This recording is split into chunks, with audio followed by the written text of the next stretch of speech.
Hello student, अगर आप भी बिहार बोर्ड के कॉमर्स के छात्र हैं तो आपका जो इकोनॉमिक्स जो पेपर लिए हैं तो उसका जो दिसंबर में जो भी मंथली एग्ज़ाम जो पढ़ रहा है तो उसका रियल पेपर हम लेकर आ चुके हैं। आप विषय कोड मिला सकते हैं। 300 कितना होने वाला 26 होने वाला है और ये 100% ओरिजिनल के साथ होने वाला है। और इसमें हम ऑब्जेक्टिव और सब्जेक्टिव, क्या भाई, ऑब्जेक्टिव और सब्जेक्टिव दोनों बताएंगे। ठीक है, ये नहीं कि ऑब्जेक्टिव बता दिया और सब्जेक्टिव नेक्स्ट वीडियो में, नहीं भाई, इसमें ऑब्जेक्टिव सब्जेक्टिव दोनों बताएंगे। ठीक है, तो वीडियो में बने रहिए। चलिए, क्वेश्चन उसी प्रकार से पूछा गया है। एक से कितना खंड अ में पूछा गया है, 1 से 30 क्वेश्चन पूछे गए हैं जिनमें से आपको 25 का जवाब देना है। ठीक है, चलिए पहले क्वेश्चन की तरफ जाने से पहले एक आपसे अनुरोध है कि आप वीडियो को क्या कर लीजिए, लाइक कर दीजिए और चैनल को सब्सक्राइब कर दीजिए। ठीक है, चलिए पहला क्वेश्चन क्या कर रहा है, निम्न में से कौन केंद्रीय प्रवृत्ति का मात्रक नहीं है। तो मात्रक नहीं है तो इसका करेक्ट आंसर हो जाने वाला है डी, यानी मानक विचलन। ऑप्शन नंबर जो हो जाएगा डी करेक्ट आंसर हो जाएगा। ठीक है, उसके बाद 2 नंबर क्वेश्चन आप यहाँ पर देख सकते हैं।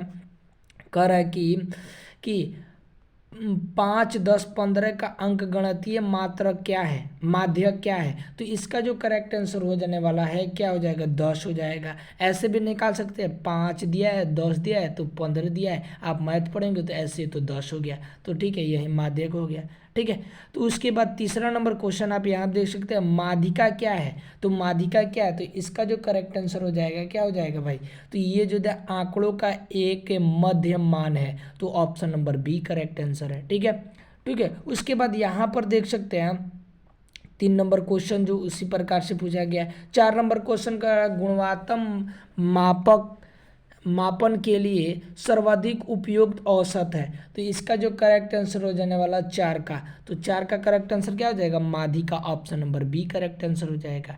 ठीक है, उसके बाद ये 5 नंबर क्वेश्चन आप यहाँ पर देख सकते हैं। क्या हुआ है भाई, कह रहा है चर्म पदों की उपस्थिति में कौन सा औसत सबसे अधिक प्रभावित है, सबसे अधिक प्रभावित है। तो इसका जो करेक्ट आंसर हो जाने वाला है 5 का, वो हो जाए क्या हो जाएगा, समानांतर माध्य। Option number C correct answer हो जाएगा। 6 नंबर क्वेश्चन, निम्न में कौन सा विचलन का मात्रक नहीं है। तो इसका जो करेक्ट आंसर हो जाएगा मानक विचलन। Option number D correct answer हो जाएगा। ठीक है, चलिए उसके बाद यहाँ पर हम बता देते हैं क्या, 7 नंबर क्वेश्चन पूरा रियल पेपर 100% ओरिजिनल पेपर है। ठीक है भाई, इसमें कोई डाउट नहीं है। चलिए यहाँ पर विस्तार किसके बीच का अंतर है। तो इसका जो करेक्ट आंसर हो जाएगा सी, माध्य और बहुलोक के बीच। Option number C correct answer है। कह रहा है मानक विचलन क्या है। तो मानक विचलन जो है आप जानते होंगे कि विचरण का वर्ग है। Option number B correct answer है। ठीक है, यहाँ पर देख सकते हैं 9 नंबर क्वेश्चन क्या कर रहा है, 9 नंबर क्वेश्चन क्या है, क्या कह रहा है कि गणना के समय धन और ऋण चिन्हों का ध्यान नहीं दिया जाता है। तो इसका करेक्ट आंसर क्या हो जाएगा, सी नंबर करेक्ट आंसर हो जाएगा। यहाँ पर देख सकते हैं। ठीक है, विस्तार में ऑप्शन नंबर जो हो जाएगा सी का हो जाएगा। 10 नंबर क्वेश्चन आप यहाँ पर देख सकते हैं। कह रहा है आंकड़ों का समानांतर माध्य के लिए विचलनों का विचरण बीजगणितीय योग है। तो इसका जो करेक्ट आंसर हो जाएगा 10 का सी करेक्ट आंसर हो जाएगा। ठीक है, 0 हो जाएगा। ठीक है, 11 नंबर क्वेश्चन की तरफ चलते हैं। तो 11 नंबर क्वेश्चन है आप यहाँ पर कह रहा है कि विस्तार का गुणांक सूत्र क्या होता है। तो आप यहाँ पर C number L minus S बटा एल प्लस एस। ठीक है, आप कमेंट में बताइए कि एल और एस का क्या मायने होता है। ठीक है, उसके बाद 12 नंबर क्वेश्चन क्या कर रहा है, एक बंटन वितरण जिसमें समानांतर माध्य माध्यिका तथा बहुलक का मूल बराबर होता है तो कहलाता है। तो 12 का करेक्ट आंसर क्या हो जाएगा भाई, सममिति कहलाता है। आप पढ़ेंगे, option number B correct answer है। ठीक है, 13 नंबर क्वेश्चन है, जी किस वर्ग भारत में आर्थिक सुधारों का प्रारंभ किया गया था। तो आर्थिक सुधारों का प्रारंभ जो किया गया था भाई, कब किया गया था, तो 1991 में किया गया था। Option number A correct answer है। ठीक है, चलिए यहाँ पर हम 14 नंबर क्वेश्चन देख लेते हैं। कह रहा है कि नई आर्थिक नीति का कौन सा घटक सम्मिलित किया गया था। तो इसका करेक्ट आंसर चलिए यहाँ पर हम बता देते हैं क्या हो जाएगा, तो इनमें से सभी हो जाएगा। ठीक है, हमने आप 10वीं क्लास में भी इसको पढ़ा था। ठीक है, यहाँ पर अगर आप 15 में आर्थिक सुधारों का मुख्य उद्देश्य क्या होता है, तो आर्थिक सुधारों का मुख्य उद्देश्य क्या होता है भाई, तो आप 10वां क्लास में भी इसको पढ़े हैं। क्या होता है, उदारीकरण, निजीकरण और वैश्वीकरण होता है। ठीक है, तो ये डी नंबर करेक्ट आंसर है। ठीक है, और 16 नंबर क्वेश्चन आप यहाँ पर देख सकते हैं, 1991 में नई आर्थिक नीति में निम्न में से प्रधानमंत्री किसे लागू किया गया था, तो ये जो हो जाएगा 1991 की बात हो रही थी। आपने 10th क्लास में भी पढ़ा है कि ये जो तय किए थे पीवी सिन्हा राव ने। Option number B correct answer है। ठीक है, 17 नंबर क्वेश्चन आप यहाँ पर देख सकते हैं। चलिए आपको यहाँ पर हम बता देते हैं क्या क्वेश्चन कर रहा है कि 1991 में आर्थिक सुधारों को किस अंतर्राष्ट्रीय संगठन में वित्तीय सहायता प्रदान समर्थन किया गया, तो इसका 17 का करेक्ट आंसर हो जाएगा, क्या हो जाएगा, विश्व व्यापार और IMF। ठीक है, उसके बाद 18 नंबर क्वेश्चन जो यहाँ पर देख सकते हैं हम, क्वेश्चन क्या कह रहा है कि भारत द्वारा अपनाई गई आर्थिक प्रणाली निम्न में से कौन है, तो ये जो हो जाएगा इनमें से कोई नहीं। ठीक है, उसके बाद 19 नंबर का निम्न 1996 में औद्योगिक नीति उद्योगों में कितने वर्गों में बांटा गया था, तो ये जो हो जाएगा कितने वर्गों में, 3 वर्गों में बांटा गया था। ठीक है, तो option number B correct answer है। 20 नंबर क्वेश्चन यहाँ पर कह रहा है कि गरीबी को किसके आधार पर मापा जाता है, तो ये जो होता है किसके आधार पर मापा जाता है, तो आप यहाँ पर भी देख सकते हैं किसके आधार पर मापा जाता है, तो आय का उपभोक्ता स्तर पर। Option number B correct answer है। ठीक है, यहाँ पर कह रहा है कि गरीबी रेखा को किसके आधार पर निर्धारित किया गया है भाई, तो किसके आधार पर निर्धारित किया गया है, तो आप जानते होंगे न्यूनतम कैलोरी सेवन के। Option number A correct answer है। ठीक है, अब 22 नंबर क्वेश्चन की तरफ चलते हैं। कह रहा है कि 22 नंबर क्वेश्चन यहाँ पर दे रखा है, कह रहा है कि